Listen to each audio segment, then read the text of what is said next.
Let's start with the Field Marshal visit to Iran. We have been discussing Iran from the beginning since this war started, and now the situation is entirely different. How do you see this visit? Is it going to make any difference, sir?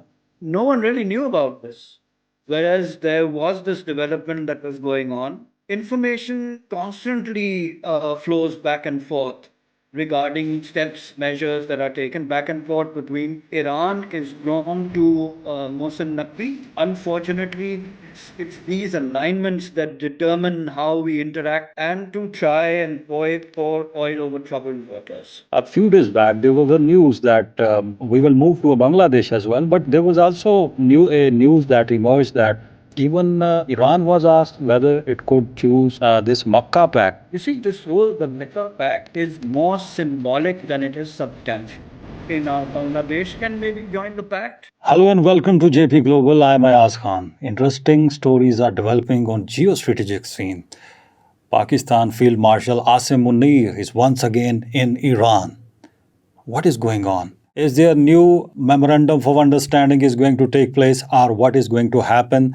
But on the other hand, there is also a flurry in Indian media. They are very much concerned about Bangladesh joining the Makkah Pact. Is it going to happen? And the news story that we are going to cover today is tension between Israel and Turkey. Why Israel is attacking in Syria and why Turkey is worried. To discuss this, I am joined by senior journalist Rifat Alam. Rifat Alam Saab is, I would like to introduce his media journey, 40 years of experience in media. He has been deputy editor of Geo Television Network, resident editor of Daily Times, editor The Frontier Post, joint editor spokesperson, and resident editor of The Frontier Post and head of content Pakistan Today. And now he is with us. Sir, thank you very much for joining us. Thank you for having me. Let's start with the Field Marshal visit to Iran. We have been discussing Iran from the beginning since this war started, and now the situation is entirely different. How do you see this visit? Is it going to make any difference, sir? This is a very interesting development, Yasab. No one really knew about this. It's just was a sort of, it suddenly sprung out of the box, it seems. But that seemingly it's only, I mean, it appeared so to us as observers. Whereas there was this development that was going on. The CDF, it was in his agenda to be visiting Iran again. But just short of that, these movements now, as with Pakistan being a mediator between the United States and Iran, information constantly flows back and forth regarding steps, measures that are taken back and forth between the US, Iran, and Pakistan. But it's just this trio. And it's very hard to explain to people the underlying peg in this is the connection is a very I don't want to give it too much credence, but it's still there and it's very visible. What is it?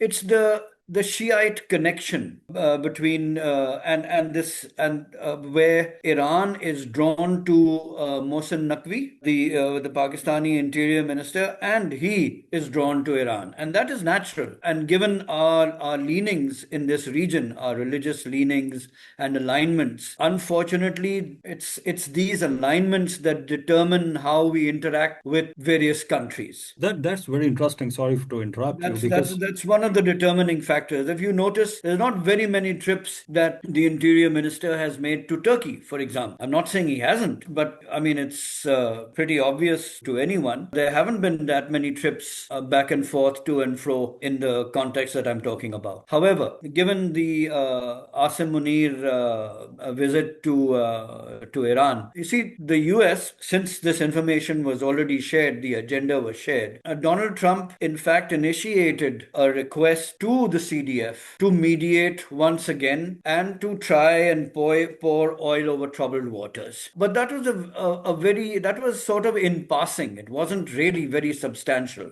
Does Trump want to make peace with Iran? Yes. I think he's begun to realize he's bitten off more than he can chew. But what is very interesting is the different alignments that are coming around, you see. And in that context, Iran is sort of being left out. And Iran is being left to deal with the US, which it wants, which it abhors, and it's left to deal with Pakistan, which is very friendly with the current situation. So, yes, Asim Munir will be, I mean, he's there today. It's Monday today? Yeah, he's there, along with Pakistan's interior minister. Some sort of deal or some sort of rapprochement, or at least a temporary one, will be worked out. The problem in this is the United States, the current administration, Donald Trump's administration, and Donald Trump himself. His word, I mean, you can't take him on his word. He doesn't have that leeway, that, I mean, no one really trusts him.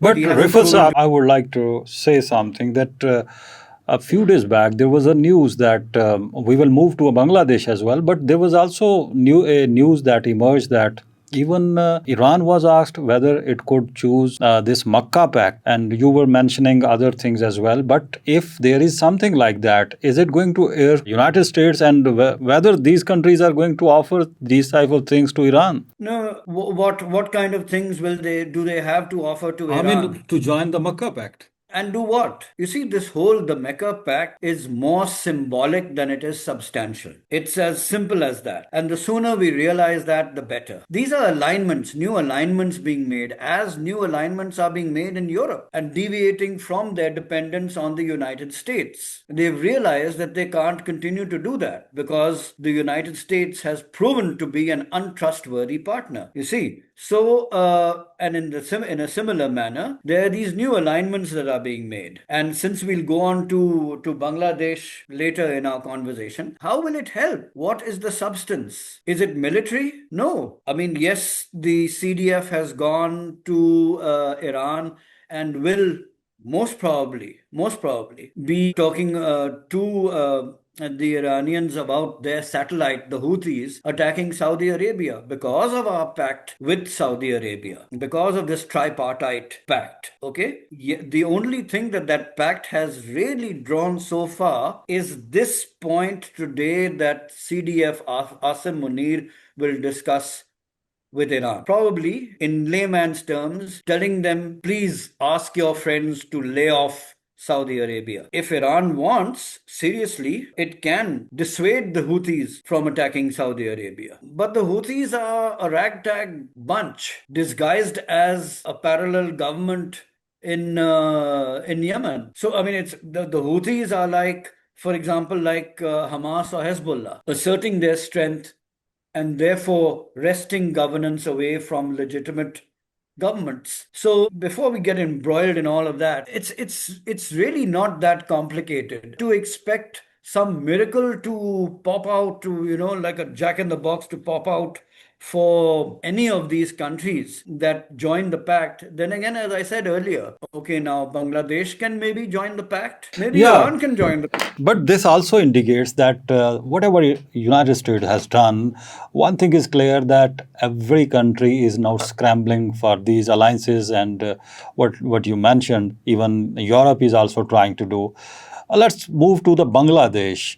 A statement came from the Bangladesh assistant on interior issues to the prime minister, and suddenly we saw a storm in Indian media. And before that, we also heard some army officers talking about the fear that they have three fronts. One is Pakistan, another is China, and they didn't mention obviously Bangladesh. But don't you think that the third front is now prominent? Which third front? Bangladesh. They are considering as a third front now. If Pakistan, Saudi Arabia, Turkey have this agreement, and if Bangladesh joins it, how do you see that situation? That's very interesting. This recent battle that took place between Pakistan and India has, number one, proven a lot of things, dispelled some myths propagated by the Indians, which to a degree were true till this skirmish happened. Bangladesh needs some sort of economic and military support Backing. that deviates from India because it's been bullied by India for a long time, and we all know that. Bangladesh wasn't very happy with Pakistan and had gripes, over the 71 war and everything, and the Bengalis had a problem with that. Very understandable. Does this mean, I mean, this could indicate a total shift again, but it's not just Bangladesh. Is it setting a ball rolling? Will that Bangladesh joining the Mecca Pact, will that be a catalyst? For example, Nepal. Is Nepal too far away geopolitically, geographically, to be helped in any way that is any substantial manner? You are actually making a point. What Indian was calling it the Muslim NATO, and you are just talking about Nepal joining Makkah Pact. You are creating a new front for them. India can call it what it wants. Pakistan, when this tripartite pact was decided, and Pakistan has reiterated several times that anyone who wants to join the pact can join. What does that mean? What does that mean? How? I mean, I mean, we're spreading ourselves. The pact is spreading itself thin. What is the pact? What is the value then that it carries? If every and I don't mean to be derogatory towards any country, I just mean it figuratively speaking and to take it as it is that every Tom, Dick, Harry, and his Uncle John are going to join the pact, then who's left out? So, what that means actually is that it's all up in the air. There is nothing substantial about it, it's all symbolic. Till now, it is symbolic. It's all up in the air, but there is also a country that is worried by this pact, obviously. Let's move to India is very upset. yeah. India is very upset. You see, India has been isolated. They were talking about isolating Pakistan. Pakistan is in the thick of it. Pakistan is now looked up to by other countries, at least regarding its position as an arbitrator. India is now has begun to feel the pinch, and it's deciding now whether it should realign with Russia. Since I mean, we were talking about Syria earlier, and this whole the Turkey business. Yes, sir. Yes, I would like to add that recently Jaishankar visited Russia and met Putin to get assurance that the supply will go on and go on. So that's a very important point that you raised. Well, that's oil supplies, etc. And yes, they've been reassured, and that's all very well. But militarily and geostrategically, the alignments have changed. With now, for example, now you've raised the issue of, sort of Bangladesh, is the possibility of Bangladesh joining this pact. Yes, of course, it will. Will it ruffle India's feathers? Of course it will. But there's no such thing any longer of an Islamic or a Muslim country's pact. The pact, the three parties that have made this pact are open to anyone joining. So there was a So there's kind of no, a mentioning of the Sunni pact and so on. That was also a myth. you see, because there's invitation for Iran to join. Yeah. But there's a problem there, you see. Now, Iran has recently thanked Turkey for being a go between and between Syria, Israel, or trying to pour oil over troubled waters there. Why? It reaches far back. You see, when the Bashar al Assad government changed and Ahmad al Shara came in, the alignments have changed. The Bashar al Assad alignment was with Iran, was with the Shia, as I said before, was with the Shiite connection. That direction has changed now with Ahmad al Shara coming in. He is now aligned towards Turkey and development, and to all intents and purposes, NATO, because Turkey is a pretty strong member of NATO. Let's move to that there as well. But Israel is also very suspicious of Ahmad al-Shara. And recently, what you would have seen that the way Israel attacked on airbase in Syria, and there was a huge, reaction from Turkey, and even Israeli newspapers were worried that whether a new front was going to open in Syria between Israel and Turkey, and they were calling it a useless war. They were warning that Netanyahu shouldn't go in that kind of war. How do you see that? Is there any chance of any war starting between the two within Syria? No, I don't see that happening. You see, Syria is the New dormant new favorite of Donald partner. Trump as well. No, Because recently, Syria is. Ahmad al-Sharaa recently was thankful that all the sanctions and each and everything was being lifted from Yeah. Syria. So Trump is has a lot of interest in. So you're trying to say that he won't let this happen, or what? There are other points you want to No, no, mention. no, no. It's not that Trump won't let this happen. It's not that Trump won't let this happen. Hmm. Uh, the alignments have changed. Syria wants peace. It wants somehow to disentangle itself from this whole melee of war that is taking place. So therefore, if at all Syria makes any noises and makes the correct noises, it'll be dissuading Turkey from opening another front. Hmm. My personal view, if you look at individual personalities, Erdogan has a very quiet and introverted personality. He doesn't let on what's going on. He doesn't let on to his intentions, emotions, fears, hopes.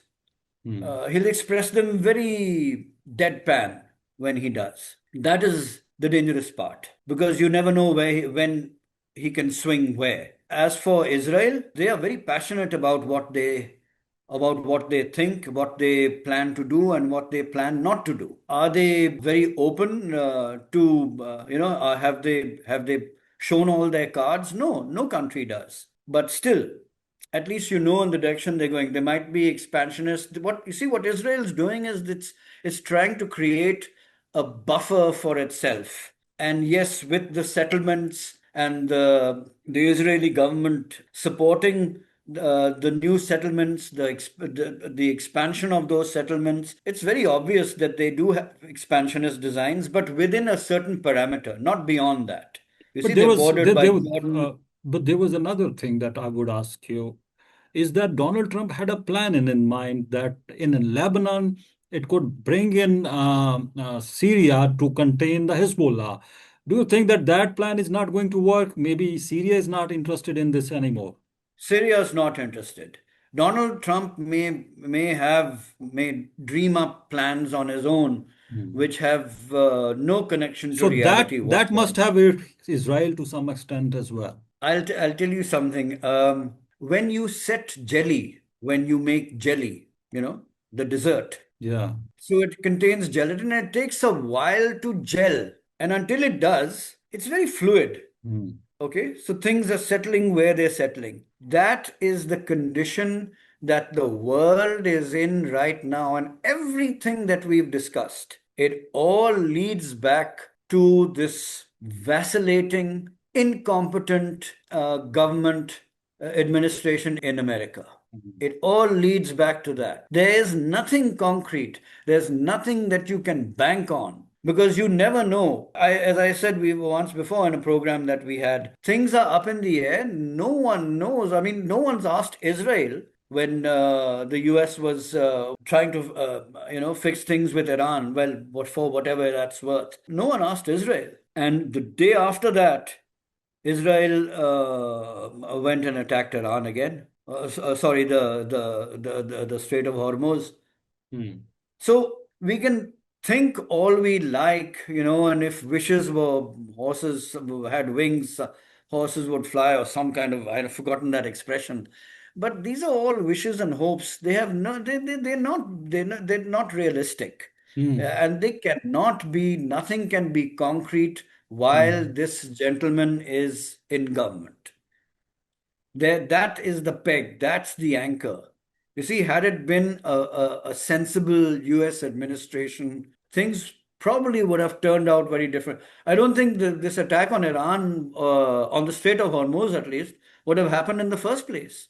Donald Trump is trying to open the Strait of Hormuz, which was never closed initially. Hmm. The problem occurred because of what Donald Trump did. It's as simple as that. So now alignments have changed.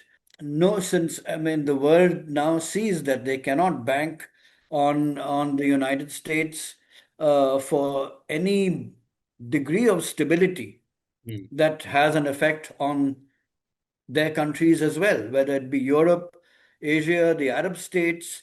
this new arrangement that's coming about. It all depends. It'll all settle later once the U.S. Government, when it changes, the U.S. midterms are coming up. Yeah, I think in November, if I'm not mistaken. Yeah. And things will probably not then, but once the government changes, it'll be pretty telling on the world stage. That's interesting. And the important thing that you mentioned earlier is that Donald Trump requesting Pakistan to use its influence to ask Iran to come back on the negotiation table. That is the most interesting point. And the question remains that if this happens, if this is going to happen, whether it will last or not. Until then, thank you so much, Rifat Alam sir, for joining us. We will Thank continue you. to talk to you and we will continue to call you to discuss these issues. Thank you so much. Thank you very much. Thank you.